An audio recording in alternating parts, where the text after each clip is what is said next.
one of the greatest scientists of our time, Professor Einstein, said that behind everything I see, behind everything I eat, drink, smell, behind everything I do with my sense organ, something is left in the arena of mystery.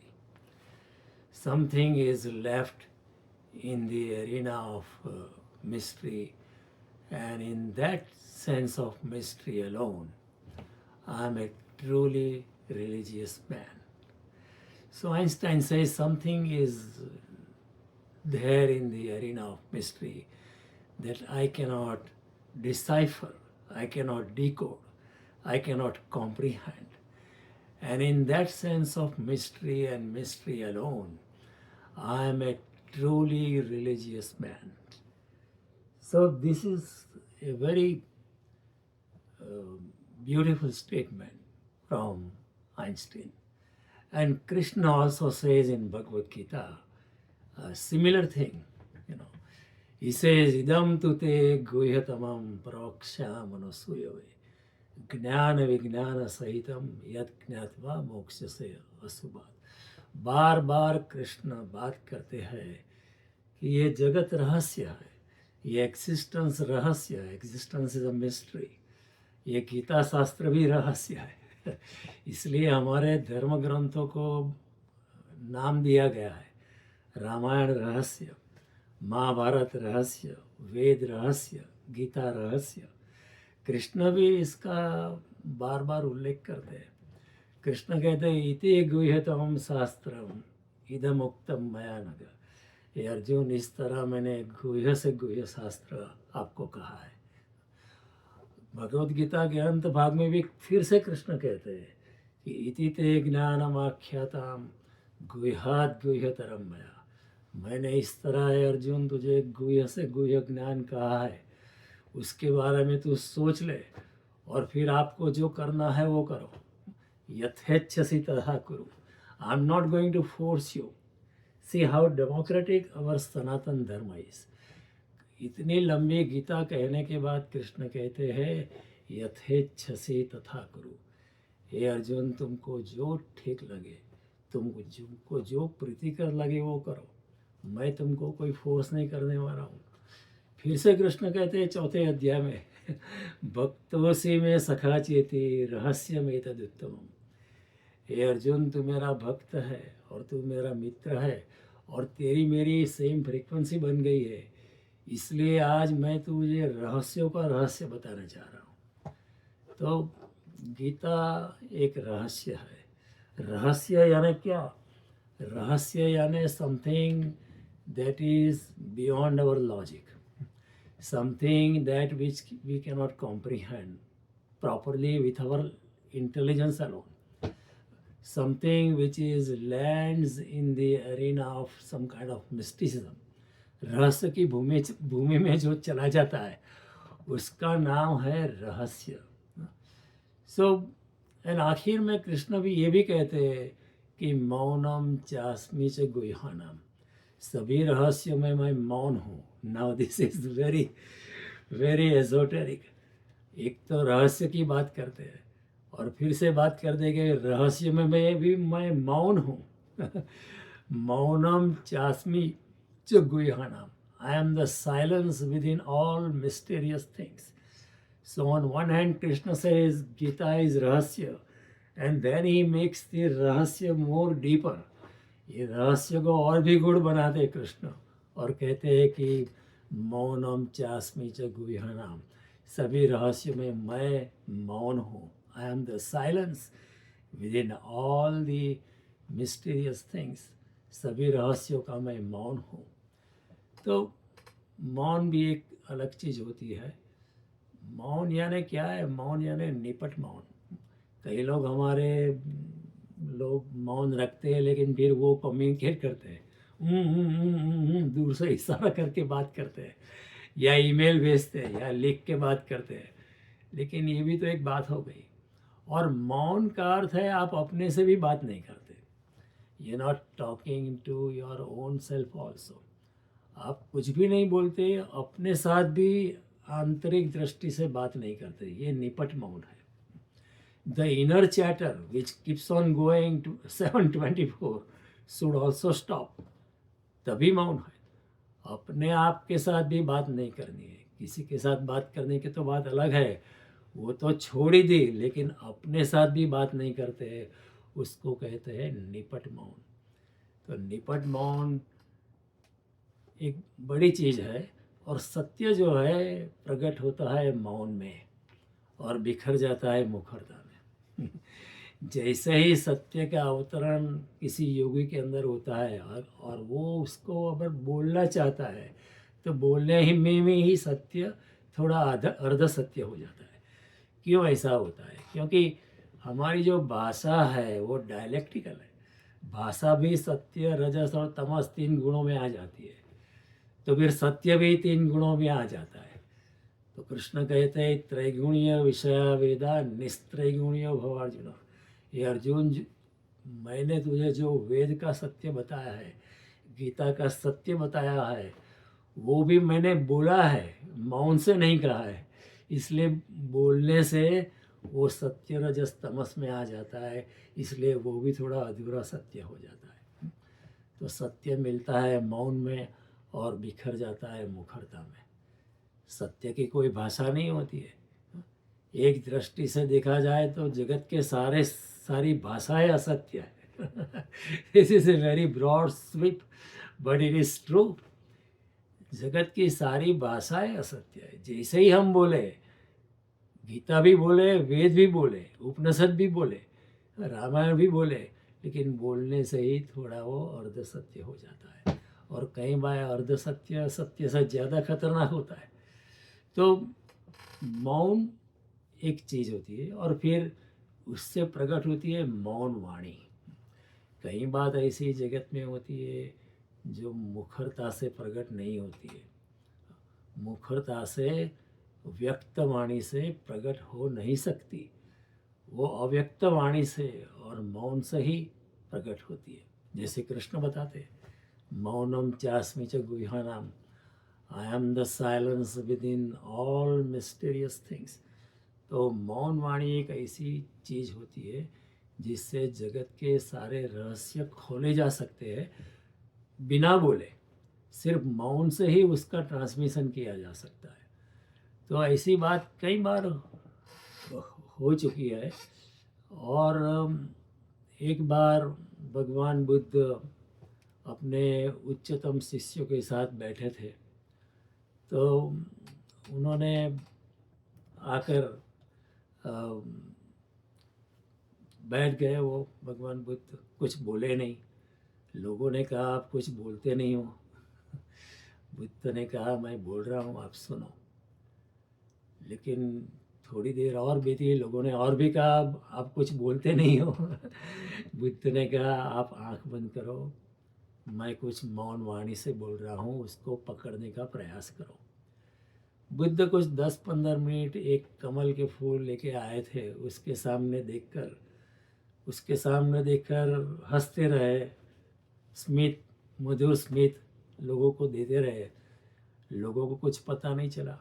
15-20 minute के बाद बुद्ध उठे और वहाँ एक महाकश्यप नाम का very advanced भिक्षु बैठा था. वो आत्मज्ञानी भी था. उसको बुद्ध ने अपना कमल का फूल दे दिया और फिर लोगों को कहा कि मुझे जो कहना था वो मैंने मौन वाणी से महाकश्यप को कह दिया है, तो आप महाकश्यप से वो सुन लेना. लोग फिर महाकश्यप के पास गए और पूछा कि बुद्ध ने क्या बताया.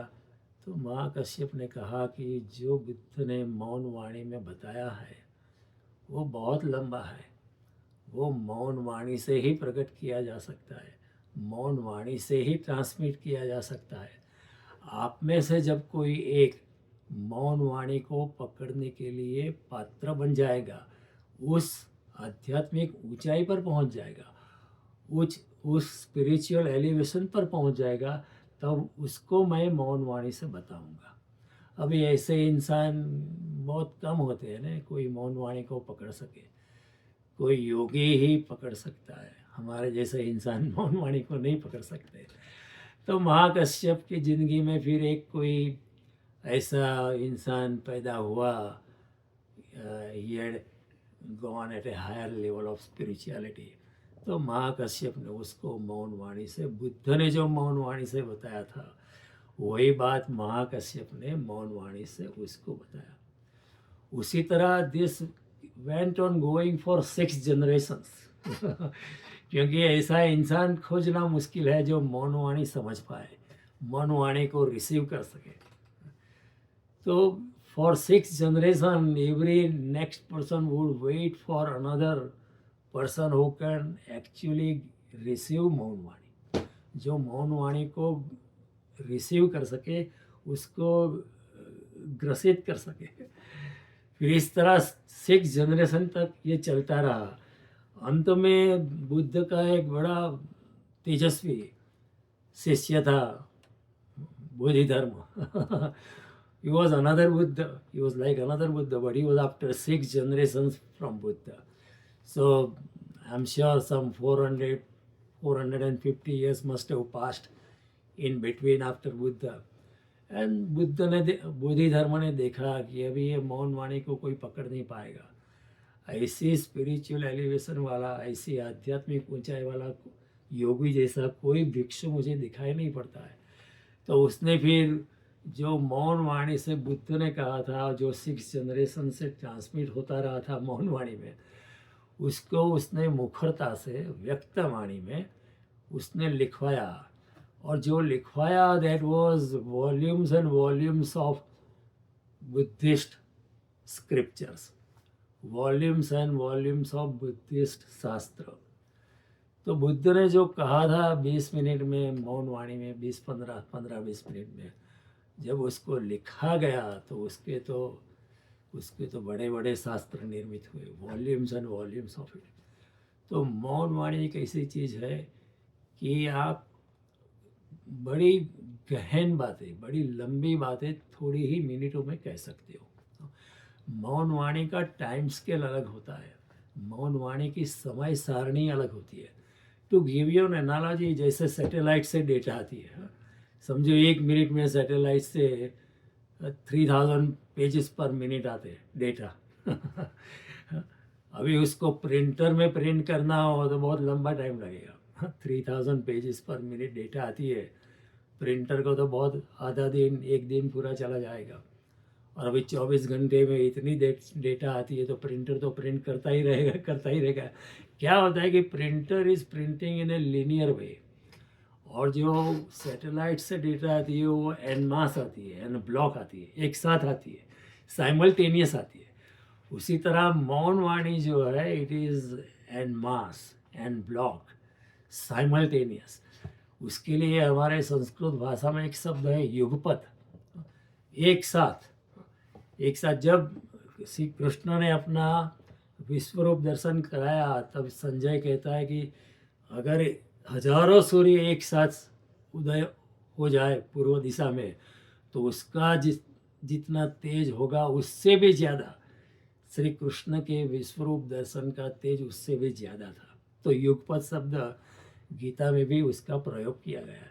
युगपत यानी एन ब्लॉक, एन मास, साइमल्टेनियस, एक साथ दिया गया है, ऐसा लीनियर नहीं दिया है। ऐसा अगर गीता का हम उच्चारण करेंगे तो 2.5 घंटा लग जाएगा आज गीता जयंती है तो हमने उच्चारण किया from 4 PM to 6:30 PM, that too without taking any break. हमने गीता का रिसाइटल किया, 2.5 घंटे लग गए। लेकिन मौन वाणी में एक साथ कही जा सकती है जैसे बुद्ध ने कहा, क्योंकि मौन वाणी का टाइम स्केल बहुत अलग होता है। और टाइम जो है ना उसकी it's experience is very different. 1 घंटा आप डेंटिस्ट चेयर में बैठोगे तो आपको लगेगा आधा दिन चलेगा, कब ये ख़त्म करेगा, क्योंकि इट्स सो पेनफुल। और वही 1 घंटा आप थिएटर में मूवी देखते हो तो अगर 1 घंटे में मूवी ख़त्म हो जाता है, इंग्लिश मूवी ऐसे होते हैं 1.5 घंटे में खत्म, आप लोग ख़त्म हो गया, अब जैसा लगता है जैसे 1 ही मिनट गई है। See the experience of time changes. अगर आपके घर में कोई मेहमान आ जाता है, आपको मेहमान ज़्यादा पसंद नहीं है, तो आपको ऐसा लगेगा वो 2 घंटा भी बैठेगा तो आपको लगेगा ये पूरी रात बैठा है, कब जाएगा कब जाएगा। लेकिन अगर एक आपका अच्छा दोस्त आ जाए, आपके पसंदगी का मेहमान आ जाएगा और आप पूरी रात उसके साथ बात करते रहे, फिर भी आपको ऐसा लगेगा अभी 1 घंटा ही हुआ है, because experience of time is always different. और the time scale of dream is also different. Dream में एक ड्रीम ने, एक छोटे से ड्रीम में पूरी जिंदगी आप देख सकते हो। ऐसा हुआ कि एक बार नारद ने श्री कृष्ण को सवाल पूछा कि आप कहते हैं ब्रह्म सत्य जगत मिथ्या, ये जगत मिथ्या कैसे है, जगत मिथ्या कैसे है? मैं ये माउस पकड़ रहा हूँ, तो ये माउस तो मिथ्या कैसे? I can feel it, I can touch it, it is tangible. Krishna ने कहा कि मैं आपको बाद में जवाब देता हूँ, पहले मुझे बहुत प्यास लगी है, आप पानी लेके आओ। तो जंगल जैसा था, नारद जी निकले श्री कृष्ण के लिए पानी लेने। रास्ते में बहुत धूप थी, एक पेड़ के नीचे फिर बैठे, लेकिन उनको नींद आ गई और नींद में उनको स्वप्न आया। स्वप्न में भी पानी लेने निकले और एक गांव गए, एक दरवाजे पे दस्तक दिया, तो उसमें से एक बड़ी सुंदर युवती ने दरवाज़ा खोला। तो नारद जी उसको देख के बहुत प्रभावित हो गए, श्री कृष्ण को तो भूल ही गए, और नारद जी ने लगने का प्रस्ताव रखा। तो युवती ने कहा मेरे पिता को आने दो, फिर if he says yes I will marry you, then the girls parents came and he also consented, and this all going in the dream. And then बहुत साल बीत के नारद जी को 2-3 बच्चे हो गए, और अचानक से ऐसा होता है गांव में बाढ़ आती है, and then everything is getting drowned in the excess of water, घर डूब गया। So Narad ji is desperately trying to save wife and trying to save children. Wife को बचाते हैं तो चिल्ड्रन डूब जाते हैं, चिल्ड्रन को बचाते हैं तो वाइफ डूब जाती है। इतने में श्री कृष्ण आए और नारद जी को जगाया। नारद जी को कहा कि क्या हुआ, मैंने आपको पानी लेने भेजा था। तो नारद जी ने कहा sorry, I was in a dream, ये ड्रीम में ऐसा हुआ। भाई ड्रीम तो was only for like 20 minutes, लेकिन पूरी जिंदगी जैसे बीत गई उसमें। तो ड्रीम का टाइम स्केल भी अलग होता है। तो कृष्ण ने कहा कि अगर समय के माध्यम से देखा जाए, if you look at the world from the medium of time, तो फिर संसार जो है वो माया है। लेकिन समय से पार अगर देखा जाए, if you see it in a Sanatan way, और if you see through the medium of timelessness, तो फिर जगत मिथ्या है और ब्रह्म सत्य है।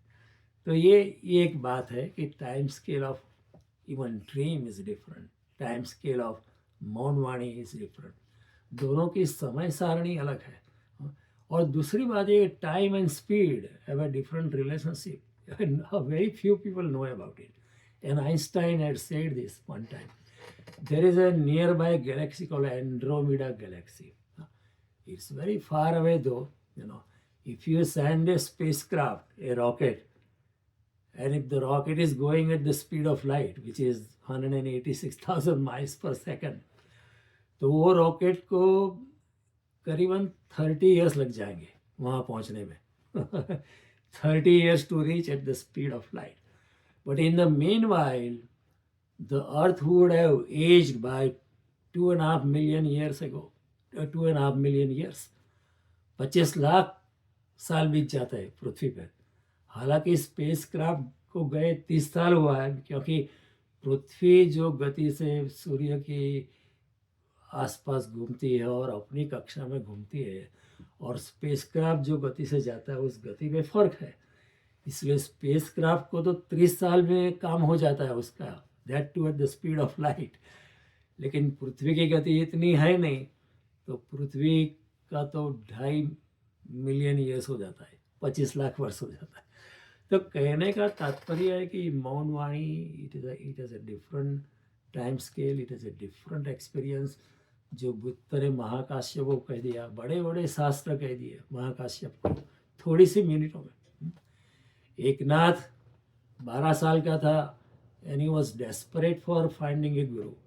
उसको लगता था कि ध्रुव को गुरु मिल गए, नारद जी मुझे क्यों नहीं मिलते।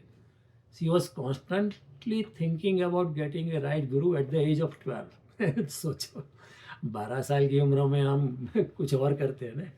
लेकिन एक नाथ जो है अपने पूर्व जन्म से कुछ आध्यात्मिक सिद्धि लेके आया था, इसलिए जन्म से ही उसकी वृत्ति जो थी आध्यात्मिकता में थी। From the very early stage he was highly oriented towards spirituality. तो अपने गुरु की खोज में था। एक दिन एक शिवालय में भगवान शिव का ध्यान कर रहा था, तो उसको संकेत मिला हृदय में। There is a way of communication in the spiritual world as well, कि उसको जनार्दन पंत का मैसेज मिला कि मैं इधर देवगढ़ में हूँ, तो आ जा इधर। तो एक नाथ को संकेत मिल गया कि मेरे गुरु जनार्दन पंत देवगढ़ में है। वो पहुँच गया वहाँ। वो जब पहुँचा तो Janardan Pant was meditating upon Dattatreya, Brahma Vishnu और महेश तीनों का एक स्वरूप, जो भगवान दत्तात्रेय है, गुरुदेव दत्त जो है, उस पर ध्यान कर रहे थे। तो एक नाथ ने जाके, क्योंकि गुरु तो ध्यान में थे, तो एक नाथ ने जाके he started meditating upon Guru. So what happened was, in the deep state of meditation, भगवान दत्तात्रेय, जनार्दन पंत, एकनाथ गुरु and Eknath, 3 of them got connected. और फिर जनार्दन पंत के शरीर से एक ज्योति निकली और वो एकनाथ में समाविष्ट हो गई। और ऐसा हुआ कि पूरे भागवत का ज्ञान एकनाथ को हो गया। अभी भागवत में 18,000 श्लोक है। गीता में 700 श्लोक है, लेकिन पूरे भागवत जिसमें 18,000 श्लोक है, पूरे भागवत का ज्ञान ऐसे ही in a state of high level of meditation was transmitted on to Eknath within matter of minutes. तो ऐसा हो सकता है। हमें आश्चर्य लगेगा। ब्रह्मा ने नारद जी को पूरा भागवत 4 श्लोक में बता दिया था। वैसे 18,000 श्लोक है, मैंने बताया। तो व्यासदेव भी कितने इंटेलिजेंट हो गए। 18 पुराणों की रचना की, उसमें 385,000 श्लोक सीखे, ऊपर से वेद रचे। 4 वेद रचे। So many hundreds of thousands of verses Vyasdev ji has written. So लेकिन नारद के लिए 4 श्लोक काफ़ी थे, बिकॉज ये सुपर इंटेलिजेंट, काफ़ी वो समझ जाते। एक बार कबीर और फरीद एक ही मोटल में ठहरे थे, बिकॉज दे आर कंटेम्पररीज। शिष्यों ने सोचा था कि अभी दोनों मिलेंगे और बहुत चर्चा होगी, बहुत मज़ा आएगा। लेकिन वो मिला ही नहीं, एक ही मोटल में अपने कमरे में बैठे रहे। शिष्यों ने फिर पूछा कि आप बातचीत क्यों नहीं किया, कुछ डिस्कशन करना था, कुछ डिबेट करना था। लेकिन कबीर और फरीद ने कहा हमारे लेवल पर डिस्कशन नहीं होता है, कोई चर्चा नहीं थी, हमारी बातचीत हो गई। वो अपने कमरे में थे, मैं अपने कमरे में था, मौन वाणी से सब कुछ बात हो गई है। लेकिन समझना काफ़ी मुश्किल है ये सब बातें। बुद्ध एक दिन बैठे थे और अचानक एक साधक जो बड़ी ऊंचाई पे पहुंच गया था, उसको सिर्फ एक स्पार्क चाहिए था। The dynamite was ready, the spiritual elevation with in him was already ready. उसको सिर्फ एक चिंगारी चाहिए किसी आत्मज्ञानी इंसान की। वो दौड़ता दौड़ता बुद्ध के पास आया, बुद्ध के चरणों में गिर पड़ा और बहुत रोया, जैसे अपने आंसुओं से उसने बुद्ध के चरण धोए। बुद्ध भी थोड़े रोए उसको मिलकर। दोनों एक दूसरे, बुद्ध का हाथ उसके सर पे रहा, वो रोता रहा और बुद्ध के चरणों को अपने आंसुओं से धोने लगा। और उसने कहा मुझे कुछ अरस परस कर दिया। अरस परस का संबंध जरा बताइए। Let me merge into you and please merge yourself into me. And Buddha से तथास्तु। और 1 मिनट में उसको भी आत्मज्ञान हो गया केवल बुद्ध के स्पर्श से। और बुद्ध ने बहुत बातें उसको कह डाली और वो 1-2 मिनट में चला गया। साधु आनंद को आश्चर्य हुआ कि ये क्या बात है, हम आपके साथ इतने सालों से हमारा कुछ नहीं होता है, हमारा कुछ नहीं हो रहा है, हमारा आत्मज्ञान नहीं हो रहा है, हमारा स्पार्क, हमारा डायनामाइट जो स्पिरिचुअल साधना वैसी की वैसी पड़ी है, वो जग नहीं सकती है। ये इंसान के साथ तो ये 10 मिनट में काम हो गया। बुद्ध ने कहा it depends upon the your spiritual elevation, आप कितनी ऊंचाई पे हो। फाइनल स्टेज पर एक गुरु is just a catalytic agent, उसको कुछ करना नहीं, सिर्फ सर पे हाथ ही रखना है। The entire energy of the guru will get transmitted through his touch and the thing will just brighten up. पूरी आध्यात्मिक साधना जो है आखिरी ऊंचाई पर पहुंच जाएगी। तो कई बार ऐसा हुआ है, कबीर और फरीद के बीच में हुआ और जनक और अष्टावक्र के बीच में भी हुआ। अष्टावक्र गीता है वो भी बहुत लंबी है, लेकिन जनक को सिर्फ 19 श्लोक्स में काम हो गया, क्योंकि जनक की उसकी आध्यात्मिक ऊंचाई बहुत थी। तो अष्टावक्र को ज़्यादा नहीं समझाना पड़ा, सिर्फ 19 श्लोक में वो काम हो गया। अगर हमको पढ़नी है तो बहुत टाइम लगेगा। तो मौन वाणी एक ऐसी चीज़ है कि मौन वाणी से बहुत कुछ किया जा सकता है। Somebody asked Jesus, what are the characteristics of the kingdom of God? And Jesus said, one of the characteristics is that there shall be time no longer. Meaning, it is in a state of timelessness. वहाँ सनातनता है, वहाँ कोई समय नहीं होता है। तो समय का जो हमारा अनुभव है वो कुछ अलग है, योगी का अनुभव अलग होता है। योगी चाहे तो 1 मिनट में यहाँ से इस पृथ्वीलोक से 1 मिनट लेके उसको एक्सपांड करके he can travel around the entire solar system and come back in the next minute and then he say I have seen this तो ये सब बातें बड़ी गूढ़ है, रहस्यों की बात है। इसलिए भगवान कहते हैं भक्तोसी में सखा चेति रहस्यम एतदुत्तमम् इति ते गुह्यतमं शास्त्रम् इदमुक्तं मया नघ इति ते ज्ञानमाख्यातं गुह्यात् गुह्यतरं मया इदम तु ते गुह्यतमं प्रवक्ष्यामि। कृष्ण बार बार कहते हैं गीता में कि ये गुह्य से गुह्य, रहस्यों से रहस्य के भरा विज्ञान। इसलिए गीता को सिर्फ स्लाइसिंग डाइसिंग नहीं करनी है, केवल पढ़ने से और ट्रांसलेशन पढ़ लेने से ना गीता नहीं हो जाती उसको आत्मा के तल पे लेके जानी है, प्राणों के प्राण से उसको समझना पड़ता है। और ये भी सवाल फिर होगा ना कि भाई इतनी लंबी गीता है, बैटलफील्ड में कैसे कही जा सकती है।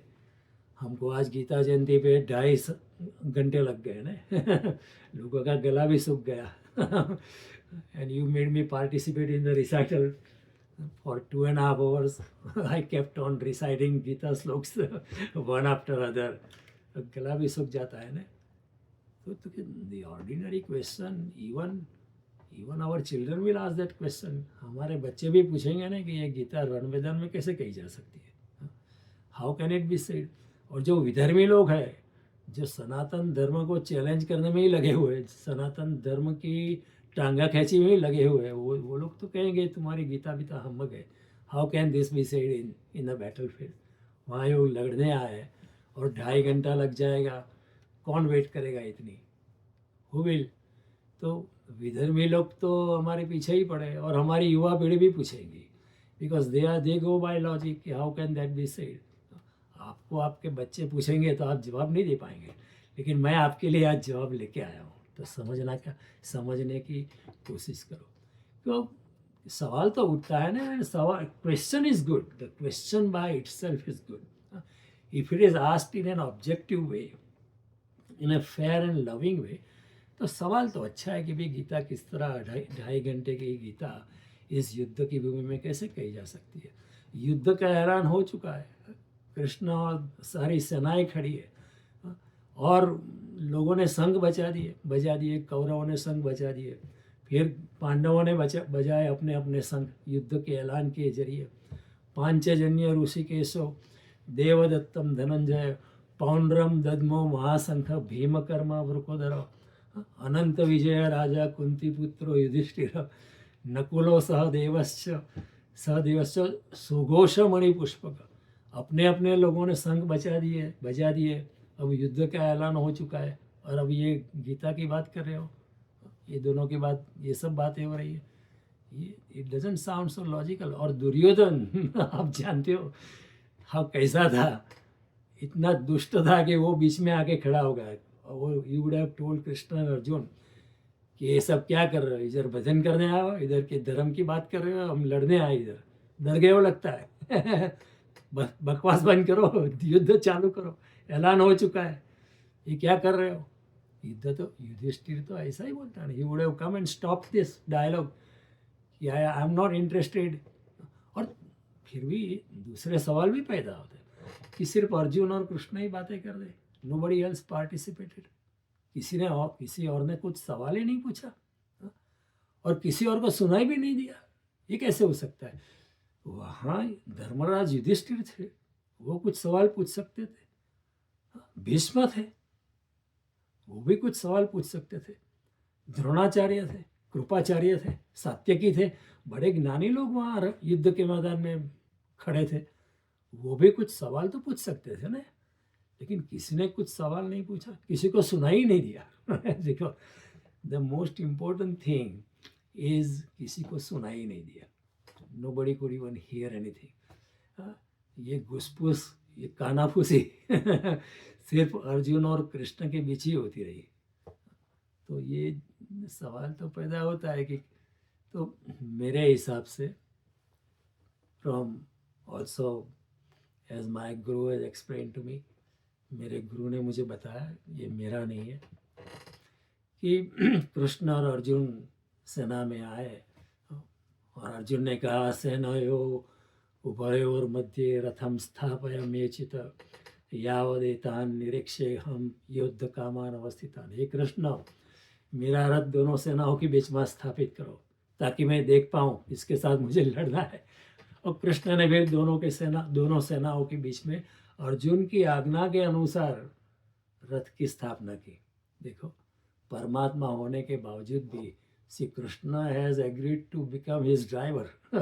How humble is, you know, कितनी विनम्रता है श्री कृष्ण में कि अपने भक्त के लिए, अपने दोस्त के लिए उसके सारथी बन जाते हैं। If I tell you to become my driver you will flatly refuse, I know. Jaidev ji आप गीता तो समझा दे लेकिन I can be your driver. लेकिन कृष्ण की विनम्रता देखो। तो कृष्ण ने रथ को स्थापना किया, फिर अर्जुन अपने स्वजन को देखकर थोड़ा हिलमिल गया। ऐसा नहीं कि अर्जुन को किसी को मारना नहीं था, भूतकाल में भी उसने युद्ध किए थे और कई लोगों को मार दिया था, लेकिन हमें स्वजन को देखकर, अपने ही स्वजन को देखकर मैं कैसे मारूं, ये ममत्व उसको पकड़ दिया कि मेरे गुरु को कैसे मारूं, मेरे ही भाइयों को कैसे मारूं। अर्जुन कहता है द्रष्ट्वेवं स्वजनम कृष्ण युयुत्सम समुपस्थितम सिदन्ति मम गात्राणि मुखम च परिशुष्यति गांडीव संस्रते हस्ता त्वक्चैव परिदह्यते न च शक्नोमि अवस्था तुम भ्रमति वच में मनाए। ये कृष्ण, मेरे स्वजन को देखकर मेरा हाथ कांप रहा है, मेरा शरीर कांप रहा है, गांडीव हाथ से सरक जा रहा है, मेरी त्वचा जल रही है, मेरा मुख जो है वो सूखा जा रहा है, मैं खड़े रहने के लिए भी शक्तिमान नहीं हूँ।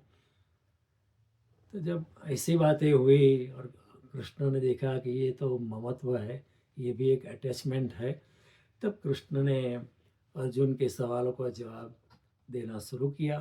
कृष्ण ने फिर अपनी योग शक्ति से, क्योंकि अर्जुन का शायद इतना लेवल नहीं होगा, तो कृष्ण ने अपनी योग शक्ति से अर्जुन को he lifted, he elevated Arjun to a another level of spirituality, another level of spiritual existence, another plane of existence। और फिर मौन वाणी में कुछ मिनटों में पूरी गीता बताई दी होगी, जैसे just as Buddha did to Mahakashyap. उससे पहले एक दूसरा भी इंस्टेंस हुआ था। गुरजीएफ नाम का एक आत्मज्ञानी इंसान था, उसका एक शिष्य था Ouspensky. He was a mathematician, you know. He had written the principles of Nova Organum. Previously, there was organum principles in mathematics, and this man, Ouspensky, he founded the principles of Nova Organum. So, and he was a disciple of George Gurdjieff, who was an enlightened master. एक दिन George Gurdjieff ने कहा कि only the advanced disciples I am taking them to another off site place, जंगल में मौन रखना है सबको, कोई बोलेगा नहीं। ही टुक 30 ऑफ देम, 30 शिष्यों को लेके गया, और उसने एक बड़ी कड़ी कंडीशन बनाई कि अगर कोई भी बातचीत करेगा, अगर इशारा भी करेगा, करेगा, आँख से भी इशारा करेगा, तो मैं उसको निकाल दूंगा, क्योंकि that is also a way of talking. निपट मौन, अपने से भी बात नहीं करनी है। वो लेके गया। फिर एज टाइम वेंट 30 में से 27 को आउट कर दिया कि आप बात कर रहे हो, इशारा करना भी बात है। आउट ऑफ दिस मेडिटेशन शिविर, माउंट शिविर से आपको निकाल रहा हूँ। फिर 3 ही बज गए, उसमें से एक ऑस्पेंस्की था। अबाउट 30 डेज आफ्टर, ऑस्पेंस्की मौन में बैठा था, उसका गुरु भी मौन में बैठा था, दूसरे 2 भी शिष्य थे, सब मौन में बैठे थे। अचानक ऑस्पेंस्की को कुछ सुनाई दिया। उसने सोचा ये तो मेरा गुरु बोल रहा है। उसने गुरु की ओर देखा तो गुरु के होठ भी नहीं हिल रहे थे। लेकिन ऑस्पेंस्की ने कहा कि, गुरजीएफ ने कहा कि ऑस्पेंस्की, ये मेरे शिष्य, मैं अब मौन वाणी में बात करता हूँ। You come to a level that you can receive मौन वाणी। सो one of the greatest mathematician, Ouspensky, one of the man of logic. Mathematics is what? Pure logic. He started hearing his guru, Gurdjieff, through the language of silence. तो ये भी ऑस्पेंस्की और Gurdjieff के बीच भी मौन वाणी में बात हुई। और फिर ऑस्पेंस्की ने एक किताब लिखी है, the fifth dimension, and when he wrote the book, he devoted that book to his master. अपने गुरु को उसने डिवोट कर दी, और उसने लिखा, to my master who woke me up. देखो, उसकी भाषा वही होती है जो सनातन धर्म में भी है। हम क्या कहते हैं गुरु के लिए? अज्ञानम तिमिरांधस्य ज्ञानांजन शलाकया चक्षुरोन्मिलितम येन तस्मै श्री गुरुवे नमः।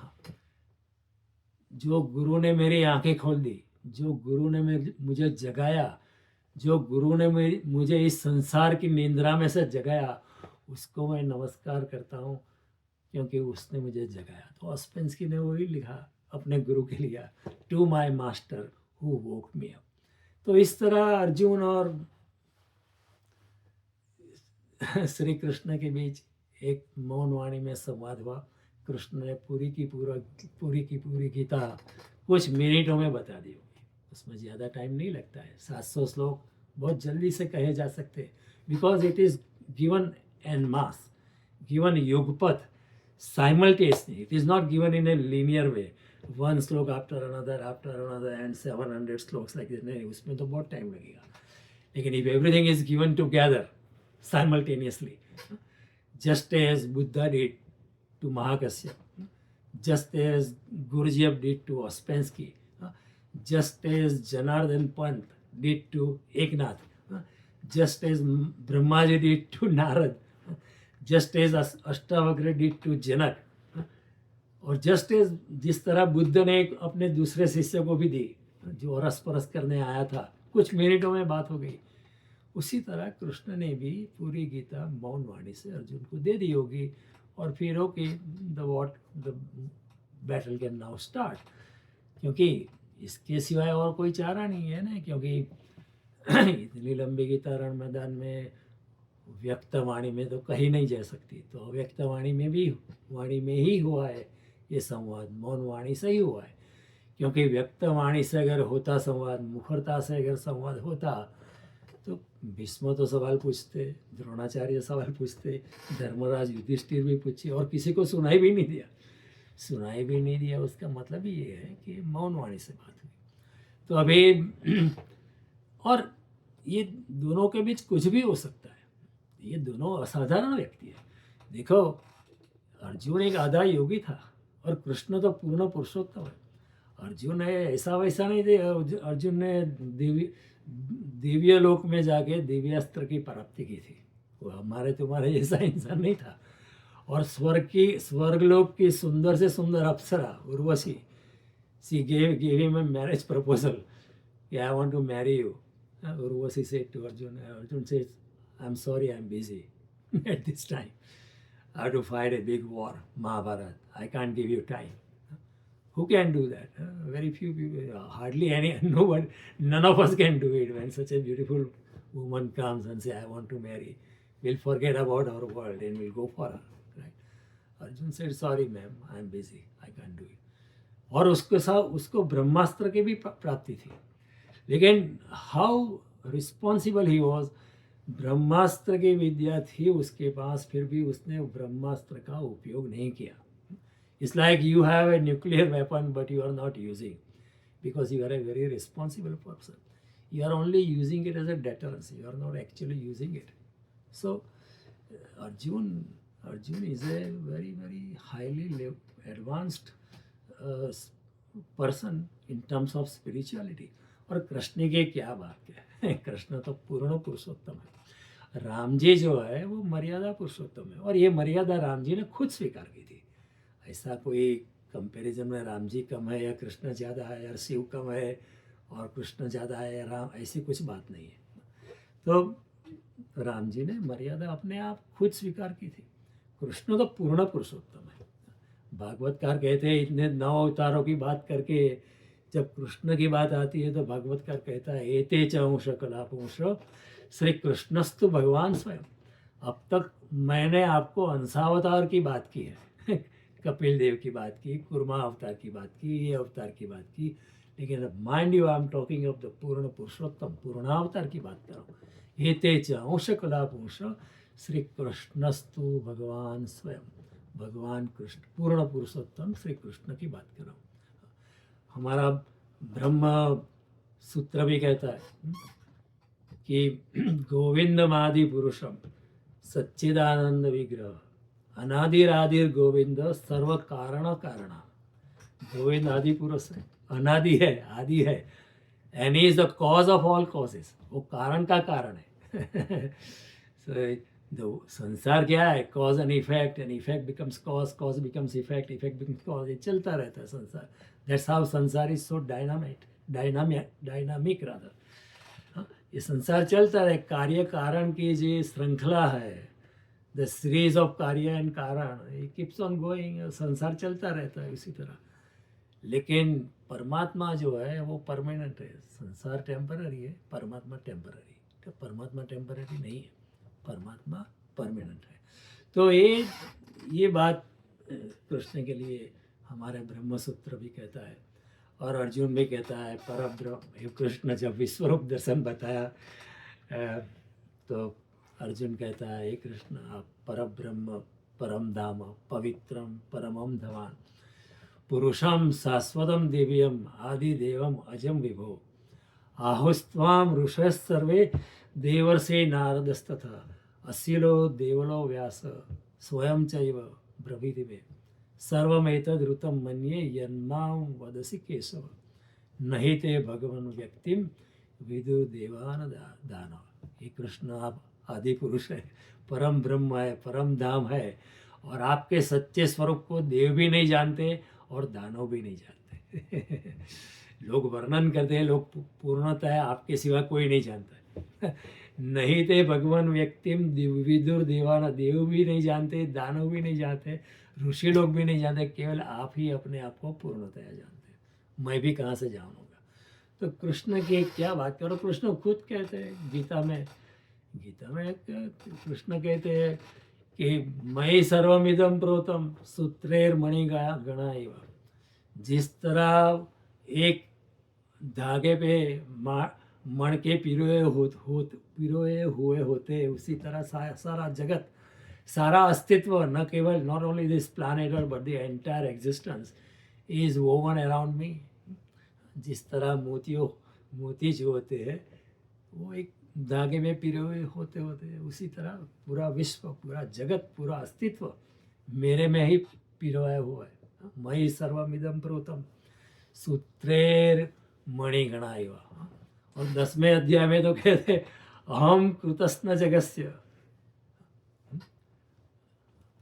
मैं पूरे जगत में एकांशेन स्थितो जगत विष्टभ्याम अहम कृतस्नम एकांशेन स्थितो जगत। हे अर्जुन, अब ज़्यादा पूछने की कोई ज़रूरत नहीं। ज़्यादा मेरे बारे में मैंने बहुत कुछ मेरे बारे में कहा, लेकिन अभी ज़्यादा जान के तू क्या करेगा। मैं एक ही बात तुम्हें बता देता हूँ कि मैं पूरे अस्तित्व में मेरे तेजो अंश से पूरे जगत में व्याप्त हूँ।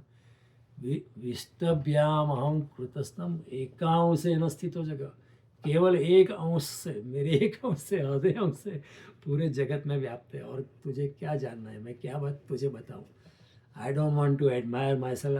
I told you so many things about me, but now take this punchline, the summary. मेरे एक अंश से सारे विश्व में मैं छाया, सारे जगत में, सारे अस्तित्व में मैं छाया, ब्रह्मांडों के ब्रह्मांड में मैं छाया हूँ। तो anything is possible between those two people. मौनवाणी क्या, anything is possible. That is why in the last shloka of Bhagavad Gita, what is Sanjay saying?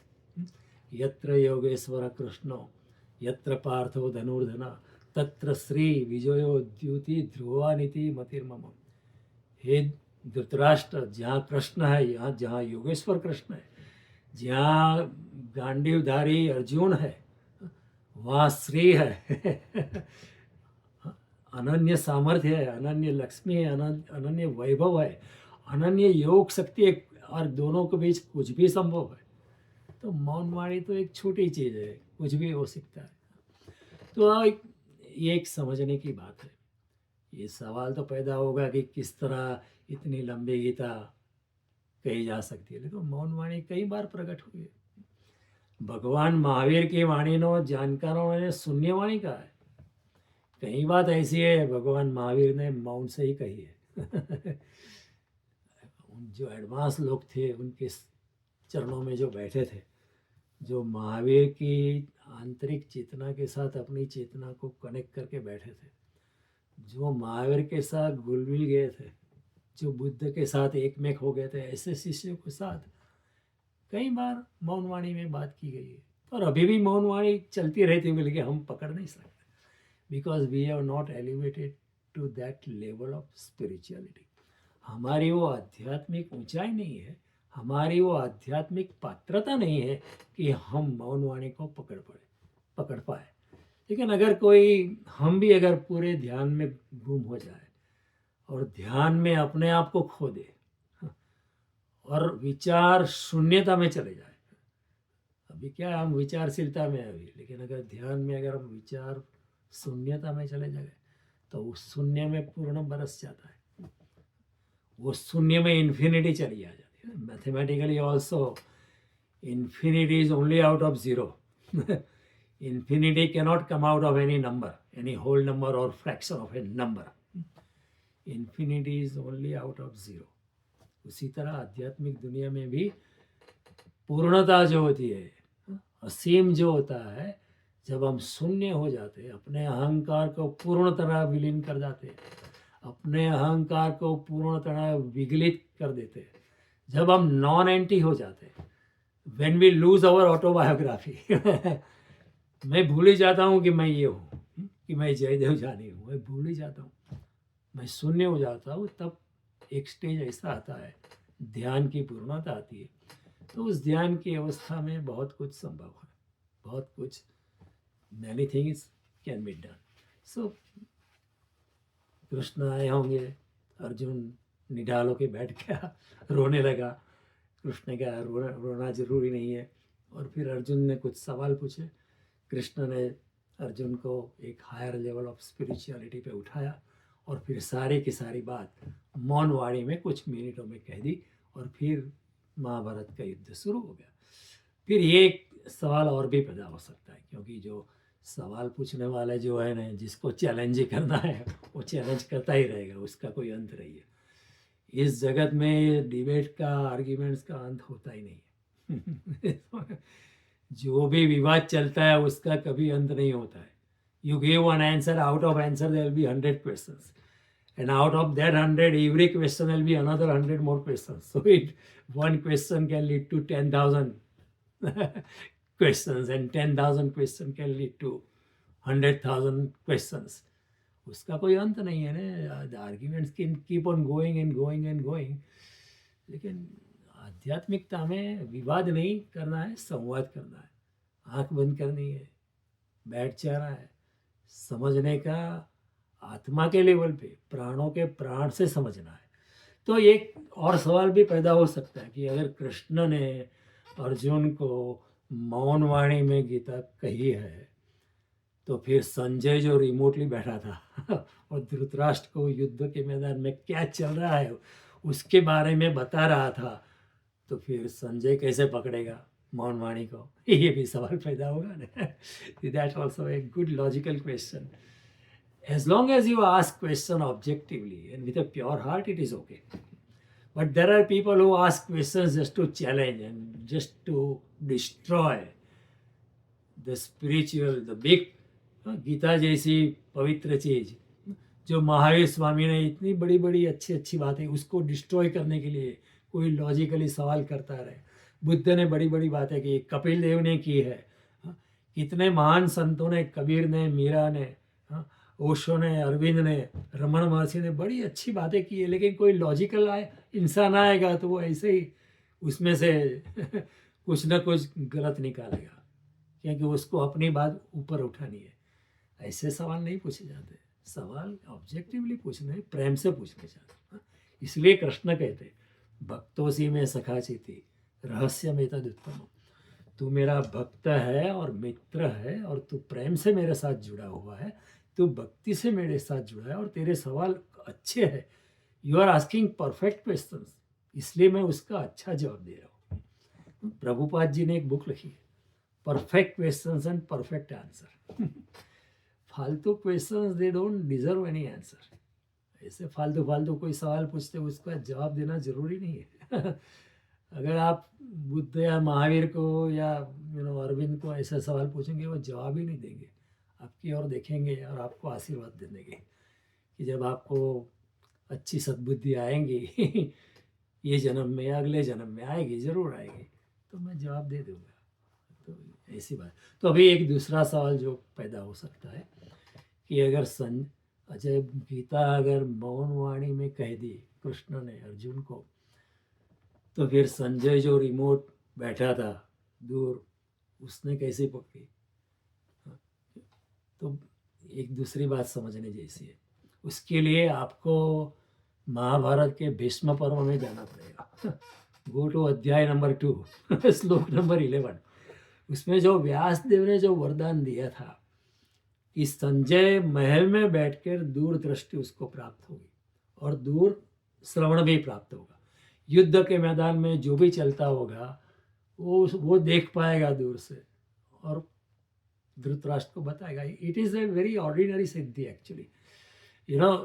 Shrimad Bhagavat में 18 सिद्धियों का वर्णन दिया है. भगवान कृष्ण ने उद्धव जी को दिया है. उद्धव ने सवाल पूछा था कि हे कृष्ण, सिद्धियाँ क्या है, कौन सी सिद्धि कैसे मिल सकती है? तो कृष्ण ने कहा जितेंद्रियस्य युक्तस्य जितश्वासस्य देहिना मयि धारयश्चेत उपतिष्ठन्ति सिद्धया. जिसने अपनी इंद्रियों को जीता है, जिसने अपने श्वास को जीता है और जो सदा काल 724 मुझको अपने अंतरात्मा में लेके बैठता है, मयि धारयश्चेत, जो सदा मेरे साथ जुड़ा हुआ, उसके लिए सिद्धियाँ अपने आप आती है. उसको सिद्धियों के पीछे जाना नहीं पड़ता है. उसके लिए सिद्धियाँ अपने आप, उपतिष्ठन्ति सिद्धया, सिद्धियाँ अपने आप हाजिर होती है, लेकिन वो सिद्धियों का उपयोग नहीं करता है. तो संजय को ऐसी सिद्धि दी थी, व्यासदेव जी ने वरदान दिया था, और वो भी टेम्पररी था. जब महाभारत के युद्ध खत्म हो जाए वो सिद्धि चली जाएगी. तो व्यासदेव जी ने वरदान दिया है कि युद्ध के मैदान में जो चलेगा वो आप सुन पाएंगे, देख पाएंगे, वो आपको धृतराष्ट्र को बताना है. वो ठीक है, लेकिन उसका वरदान जो था थोड़ा कॉम्प्रिहेंसिव था. ये वरदान ऐसा था कि प्रकाशम व अप्रकाशम च, चाहे प्रकाश हो या अंधेरा हो, प्रकाशम व अप्रकाशम च, दीवा यदि वा निश, चाहे दिन हो या रात हो, मनसा चिंतितम अभी, अगर किसी ने मन में भी सोचा है सर्वे वेश्यति संजय, संजय को सब कुछ पता चल जाएगा। यानी या अंधेरा हो या प्रकाश हो, या दिन हो या रात्रि हो, या रात के अंधेरे में किसी ने सोचा भी है कि कल ये प्लान करके अभिमन्यु को मारना है, तो संजय को पता चल जाएगा। अभी सोचा भी है तो उसको पता चल जाएगा। अभी बात भी नहीं की किस तरह अर्जुन को मारना है या किस तरह इसको मारना है, दोनों प्रतिपक्षियों में किस तरह प्लान चलते हैं, वो प्लान के लिए सोचा भी तो संजय को पता चल गया। क्योंकि इस वरदान ऐसा था, प्रकाशम व प्रकाशम च, अंधेरा हो या प्रकाश हो, दीवा यदि वाण निश, दिन हो या रात हो, मनसा चिंतितम, आप अगर मन में भी अगर आपने सोचा, मन ने भी आपके पकड़ा, सर्वे वेत्स्यति संजय, सब कुछ संजय को पकड़ पाए। तो भी कृष्ण और अर्जुन के बीच जो मौन वाणी में जो बात हुई, तो संजय तो मौन वाणी जो है वो मन से भी आगे होती है, लेकिन मन उसका रिकॉर्डिंग करता है। उसी तरह कोई योगी अगर समाधि में चला जाता है तो समाधि का अनुभव जो होता है तो मन से भी पार होता है, बुद्धि से भी पार होता है, समय और स्थान से भी पार होता है। It transcends beyond the barriers of time, space, sense organ and intelligence, लेकिन मन उसका साइलेंटली रिकॉर्डिंग करता है। उसी तरह योगी समाधि से जब बाहर आता है तो उसका वर्णन कर सकता है, क्योंकि उसका मन उसका साइलेंटली और पैसिवली वो अनुभव का रिकॉर्डिंग करता है। तो उसी तरह अगर कृष्ण ने मौन वाणी से कही है तो मन उसका साइलेंटली रिकॉर्ड करता है। तो मन अगर रिकॉर्ड करेगा तो मनसा चिंतितमपि सर्वे वेश्यति संजय, जो भी मन सोचता है, मन जो भी रिकॉर्ड करता है, जो मन भी दोहराता है, वो सब संजय को पता चल जाता है। तो ये भी एक सवाल का जवाब है।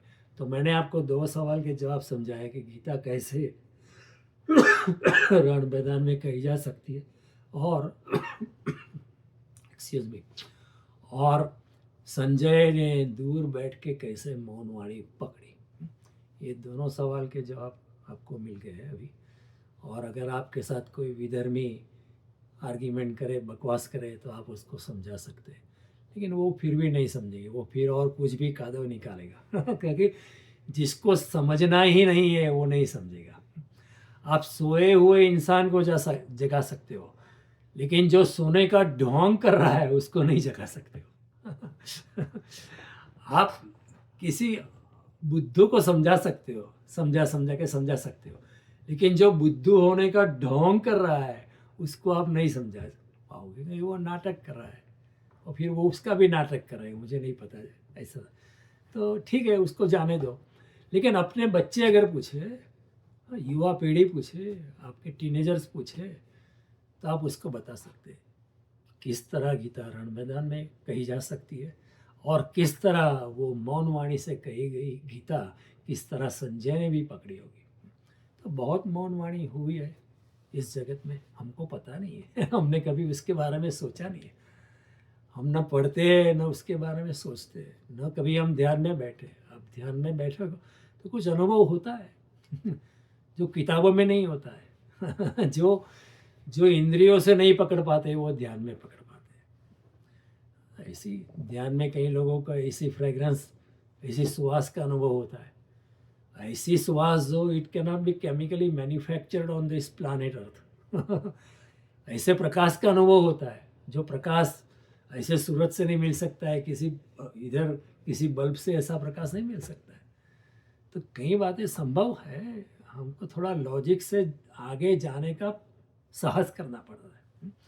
तो मेरा आप सबसे अनुरोध है कि गीता को केवल तर्क से नहीं, लेकिन प्रेम से पकड़ो, भक्ति से पकड़ो, शरणागति से सुनो, और उसका अध्ययन करो, मनन करो, चिंतन करो, और उस पर ध्यान करो। समय और स्थान पे पार जाके गीता पे भी ध्यान करो, तो ये सब गूढ़ बातें जो कृष्ण कहते हैं रहस्य रहस्य रहस्य, हाँ, ये गीता बड़ी गूढ़ है। तो फिर सिर्फ ट्रांसलेशन से पता नहीं चलेगी। ब्लैक एंड वाइट में है, लेकिन स्लाइसिंग एंड डाइसिंग या पावर पॉइंट प्रेजेंटेशन से गीता पता नहीं चलती। शरणागति से पता चलती है, भक्ति से, प्रेम से, आंख बंद करके ध्यान में पता चलती है। तो श्रद्धा से काम लो, ध्यान करें। नारद भक्ति सूत्र में भगवान नारद ने कहा एतेन तर्केण मतिराप्नुयात्। ये परमात्मा जो है, परमात्मा की जो बातें हैं वो तर्क और मति से प्राप्त नहीं होती है। This is says Narad who is extraordinarily intelligent.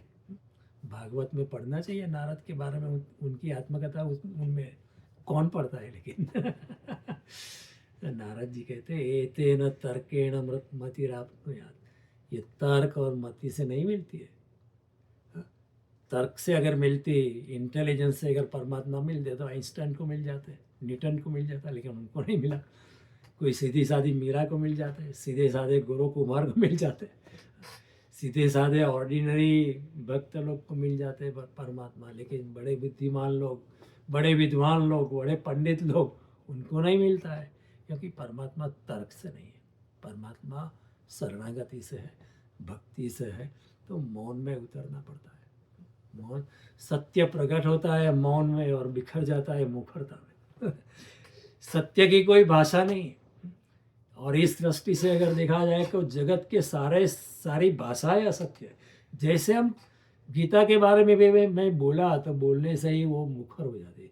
और मुखरता क्या होती है, फिर वाणी तो 3 गुणों में आ जाती है, सत्व रजस तमस। तो फिर वो सत्य वाणी भी थोड़ी अर्ध सत्य हो जाती है। और खुद कृष्ण कहते हैं गीता में त्रैगुणीय विषय वेदा निस्त्रैगुणीय भवार्जुना। ये अर्जुन, वेद का सत्य भी जब उतरता है थोड़ा अधूरा हो जाता है, क्योंकि वो त्रिगुण में आ जाता है। हाँ, वो भगवान कहते हैं त्रैगुणीय विषय वेदा, वेद भी सत्व रजस गुण के बंधन में आ जाता है। और तुम्हें अर्जुन तो निस्त्रैगुणीय भवार्जुना, तुम्हें तो निस्त्रैगुणीय होना है, तीनों गुण से पार जाना है। इसलिए ध्यान कर, प्रेम से मेरी शरण में आ जा, प्रेम से मेरी भक्ति में आ जा, मेरे साथ प्रेम का संबंध कर। ये गीता एक कृष्ण का प्रेम पत्र है, उसको प्रेम से पढ़ना है, लॉजिक से नहीं पढ़ना है। क्या आपकी माँ की कोई चिट्ठी आती है इंडिया से, तो क्या आप उसको लॉजिक से पढ़ते हो, प्रेम से पढ़ते हो ना। पिताजी की चिट्ठी आती है तो क्या आपको लॉजिक लड़ाते हो क्या, उसमें क्या लॉजिक लड़ा रहा है, आप प्रेम से पढ़ते हो। हाँ, उसी तरह गीता पढ़नी है। गीता पढ़ते पढ़ते आप, हमारी आंखों से आंसू निकल जाए कि कृष्ण ने कितना भंडार हमें दिया है। हम अनुग्रहित है कृष्ण से। इस बात से हम अनुग्रहितता से हमारी आंख में आंसू आने चाहिए। इस तरह गीता पढ़ी जाती है। काशी नरेश थे, उनका अपेंडिक्स का ऑपरेशन होने वाला था, तो उसने कहा मैं एनेस्थीसिया नहीं लूँगा। तो लोगों ने कहा ये नहीं हो सकता है। But he was kind of a king, he insisted कि जब मैं गीता पढ़ते पढ़ते मैं ध्यान में चला जाऊँ तो मैं अपने आप बेहोश हो जाऊँगा, तब आप मेरा अपेंडिक्स का ऑपरेशन कर देना। Doctors could not believe it. One doctor came from UK, London, how is this possible? But exactly he started reading Bhagavad Gita prior to his appendix operation. और फिर गीता पढ़ते पढ़ते वो ध्यान में चले गए और उन्होंने इशारा किया, मैं चला गया ध्यान में, मैं शरीर से बाहर निकल गया। और उस दौरान उन्होंने अपेंडिक्स का ऑपरेशन ख़त्म भी दिया। थोड़ी देर के बाद वो शरीर में वापस आ गए। This has happened. तो गीता अगर हम पढ़ते हैं तो काशी नरेश की तरह हम पढ़े। तो ये और वैसा ही सत्य तो भाषा में नहीं आता है, भाषा में आना बहुत मुश्किल है। गीता आई है भाषा में, लेकिन बिटवीन द लाइन्स पढ़ना पड़ता है, क्योंकि भाषा में आने से थोड़ा अर्ध सत्य हो जाता है। कृष्ण भी कहते हैं, जैसे मैंने आपको बताया, त्रैगुणीय विषय वेदा निस्त्रैगुणीय भवार्जुना। कबीर भी कहते हैं, आत्म अनुभव ज्ञान की जो कोई पूछे बात, वो गूंगा गुड़ खाए के कहे तो कौन मुख स्वाद। अरे भाई, आत्मा के अनुभव की बात अगर आप पूछोगे तो मैं कैसे बताऊं, क्योंकि वो अनुभव मुझे इंद्रियों से पार हुआ है, बुद्धि से पार हुआ है, मन से पार हुआ है, समय से पार हुआ है, स्थान से पार हुआ है। तो फिर मुझे समय में आना पड़ेगा, इंद्रियों में आना पड़ेगा, बुद्धि में आना पड़ेगा, मन में तो मैं इस तरह बात करूँगा तो मीडियम बदल जाता है, तो सत्य अधूरा हो जाता है।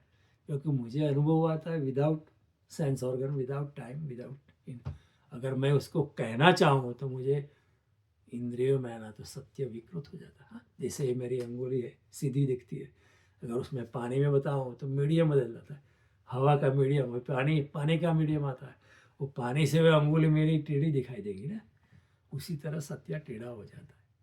वो सत्य थोड़ा वाणी में आने से माध्यम बदल जाता है, इसलिए विकृत हो जाता है, और फिर और विकृत है। कोई आत्मज्ञानी इंसान हमें समझाता है, फिर हम अपनी इंद्रियों से सुनते हैं या फिर माध्यम बदलता है, फिर और विकृत हो जाता है, और फिर अपना बायस होता है, अपना फिल्टर होता है। कोई प्रेम से तो सुनता नहीं है, अपनी इंटेलिजेंस लगाता है बीच में, तो फिल्टर करने में भी फिर और विकृत हो जाता है। तो लाओ त्सो नाम का एक आत्मज्ञानी इंसान हुआ चाइना में, उसने लिखा है, that which is true cannot be said, जो सत्य है वो कहा नहीं जा सकता है, and that which is said cannot be true. Let me repeat, that which is true can not be said, सत्य कहा नहीं जा सकता है, and that which is said cannot be, जो कहा जाता है वो सत्य नहीं रहता है। तो ये बातें होती है।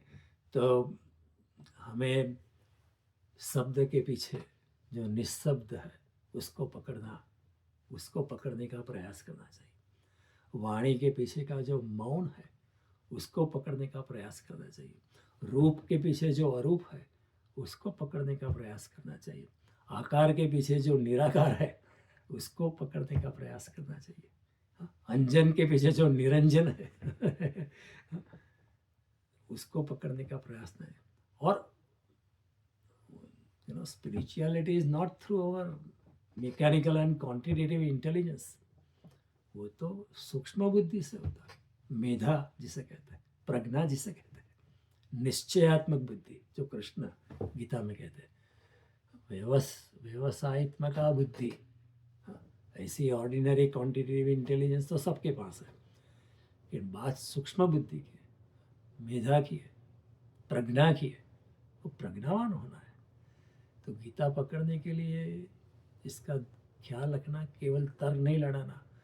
Gita is not to be done through a parade of intelligence, but rather by completely surrendering. और महात्मा गांधी ने भी यही कहा था कि अगर गीता को कोई लॉजिक से पकड़ेगा वो चूक जाएगा, वो भटक जाएगा।